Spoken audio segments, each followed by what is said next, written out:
So ഇന്നലത്തെ video ഇന്നലെ എല്ലാവരും ലൈവ് കണ്ടിട്ടുണ്ടാവും. സോ ഫൈനലി നമ്മുടെ അനുമോള് 1:40 കരസ്ഥമാക്കിയിരിക്കുകയാണ്. ഇനി ഏതാനും ദിവസങ്ങൾ മാത്രമേ ഉള്ളൂ. ആൻഡ് ഒരു എവിക്ഷനും കൂടി വരുന്നുണ്ട്. ആരൗട്ടാവും എന്തായതാണെന്ന് നമുക്കറിയത്തില്ല. അപ്പം ഫസ്റ്റ് ഇന്നത്തെ ദിവസം തന്നെ സുപ്രഭാതം തുടങ്ങിയിരിക്കുന്നത് നമ്മുടെ അനീഷിന്റെ പ്രപ്പോസലിലൂടെയാണ്.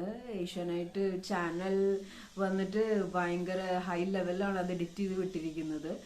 ലൈക്ക് സീരിയൽസിനെ പോലെ ബാക്ക്ഗ്രൗണ്ട് മ്യൂസിക് ഒക്കെ കൊടുത്ത്, അതേപോലെ റീൽസിലൊക്കെ വന്നിട്ട് like full some movies clips ഒക്കെ കൊടുത്തിട്ടൊക്കെയാണ് സംഭവം സെറ്റ് ചെയ്തിരിക്കുന്നത്. അപ്പം ഇതിനു മുമ്പ് ഒരു ആള് പറഞ്ഞപ്പോൾ, യൂട്യൂബർ പറഞ്ഞപ്പോൾ അനീഷിന്റെ ടീം ഫുള്ള് പോയിട്ട് പൊങ്കാലയായിരുന്നു. ലൈക്ക് അനീഷ് അങ്ങനെയാണ് ഇങ്ങനെയാണ് പെർഫെക്റ്റ് ആണ് നിങ്ങളെ പോലെ നല്ലതെന്നൊക്കെ പറഞ്ഞിട്ട്. ഇത് തുടക്കം തൊട്ടേ ഇവിടെ ഒരു ചായ്വ് ഉണ്ടായിരുന്നു. ഫസ്റ്റ് ഓഫ് ഓൾ കാരണം ഇവർ രണ്ടുപേരും അങ്ങോട്ടുള്ള ഒരു സംസാരം, അവിടെ ഏറ്റവും കൂടുതൽ അനീഷ് സ്പെൻഡ് ചെയ്തേക്കുന്നത് അനുമോളുടെ അടുത്താണ്. അനുമോൾ ഒറ്റയ്ക്ക് ഇരിക്കുമ്പോൾ പോയി സംസാരിക്കുക, പില്ലോ വെച്ച് കൊടുക്കുക, പുതപ്പിച്ചു കൊടുക്കുക. ഇന്നിപ്പോ കാലത്തുണ്ടല്ലേ കപ്പ് കയ്യിൽ പിടിച്ചുകൊണ്ടിരിക്കുമ്പോൾ അത് കൊണ്ട് കൊടുക്കുക. അപ്പൊ അങ്ങനെ ഒരു പ്രപ്പോസൽ നടന്നിരിക്കുകയാണ്. എന്താണ് എന്നെ പറ്റിയിട്ടുള്ള അഭിപ്രായം?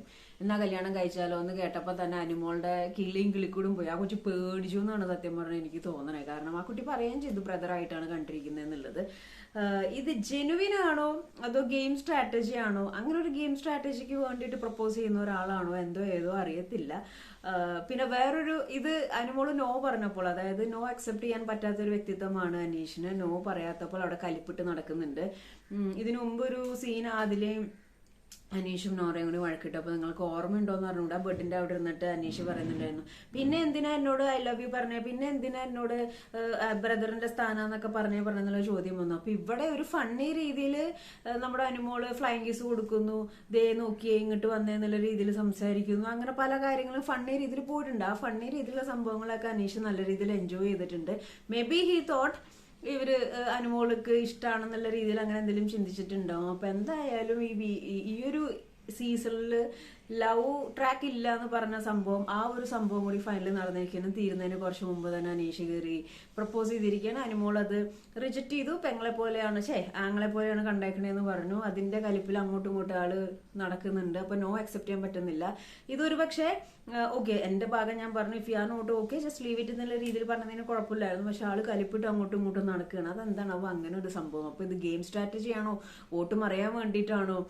അനുമോളുടെ സ്റ്റാൻഡ് എന്തായാലും എടുത്തിട്ടുണ്ട്. അപ്പോ ഈ സംഭവം കറങ്ങി തിരിഞ്ഞ് ആളൊരു ട്രാക്ക് പിടിച്ച് ഫൈനലി ഹി പ്രപ്പോസ്ഡ്. എന്നാ നമുക്ക് കല്യാണം കഴിച്ചാലോ? ഈ ഒരു സംഭവത്തിനോട് പ്രേക്ഷകരുടെ അഭിപ്രായം എന്താണ്? ലൈക്ക് ചിലർ പറയുന്നുണ്ട് അനീഷിന്റെ ആ പറയാനുള്ള ഗട്സ് സമ്മതിച്ചു എന്ന്. ഒരു പെങ്കൊച്ചിനോട് ഇഷ്ടമെന്ന് പറയാനായിട്ട് അത് അവർ ഇത്രയും ദിവസങ്ങളായിട്ട് അതിൻ്റെ ഉള്ളിൽ ഉള്ളതാണ്. ഞാൻ അനുമോളും കൂടുതൽ സംസാരിക്കാറുണ്ട്. അനുമോളുടെ കുറെ തമാശ കാര്യങ്ങളൊക്കെ ഇയാൾ സീരിയസ് ആയിട്ട് എടുത്തോന്ന് ഡൗട്ട് ഉണ്ട്. എന്തായാലും അത് സംഭവിച്ചു.